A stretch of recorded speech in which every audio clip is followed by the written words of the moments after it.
Hi friends, అందరు బాగున్నారా? New year అయిపోయింది, అప్పుడే జనవరి 2 వచ్చేసింది. అందరూ మళ్ళీ యథావిధంగా ఆఫీసులు, అలాగే స్కూల్స్, అన్ని పనులు మళ్ళీ సేమ్, ఇంకేం లేదు, రొటీన్ లైఫ్. మరి ఈరోజు నేను పప్పు టమాటా వండాను మా ఇంట్లోని. ఇవన్నీ కుక్కర్లో పెట్టేశాను. పప్పు టమాటా, అలాగే దాంట్లోని కొంచెం పసుపు, ఒక ఉల్లిపాయ, కొంచెం కారం, కొంచెం పసుపు వేసి సాల్ట్ వేసి నేను ఉడికించాను. ఇప్పుడు దీంట్లోనేమని కొంచెం కారం వేస్తున్నాను.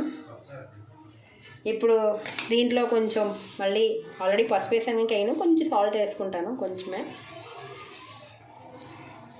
ఇది కొంచెం ఒక 5 minutes మనం సిమ్లో పెట్టి కలపలు మరిగించుకున్నాం అనుకోండి, యమ్మీ పప్పు టమాటా ready.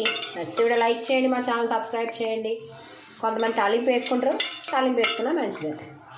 Please friends, like and subscribe my channel. పప్పు టమాటా రెడీ. అలాగే white rice. Please like and